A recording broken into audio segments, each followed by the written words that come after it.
So we're here in Ahipara, Kaitaia, in Te Tai Tokerau region, up in the far north of the North Island, because we wanted to profile what ACE looks like around the country. We've gone rural with this. We've just spent an awesome day with the whānau, learning a bit more about what they do, but also trying to connect with Māori and Pacific who are participating in lifelong learning in their community.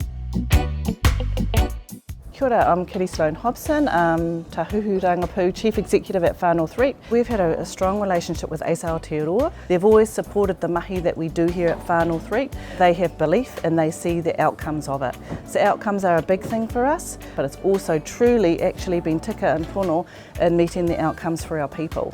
Far North Rec is an amazing ground-level grassroots community education organisation. We're about developing learning programs that matter for our people and taking them to the next stage. So building confidence, getting out there in the community in our rural isolated areas. Connectedness is key, communication is key, relationships are absolute paramount to us. Our philosophy and our belief in Te Hiku or Te Ika is that learning is everywhere. So it's not just in a classroom context, we're marae-based, we're out there doing the stuff that matters. When you invest in our people from the heart to be empowered and to believe in themselves first and foremost, then they can be a good mother, a good father, a good partner, a good wahine, wife, and a good husband, a good son, a good daughter, then that's the stuff that matters, and then that's just a ripple effect. I'm really excited to have Annalisa as a director to be able to lead the way and also be a change maker for what needs to happen in ACE Aotearoa, to move some of those mountains and build new pathways that we all know that need to happen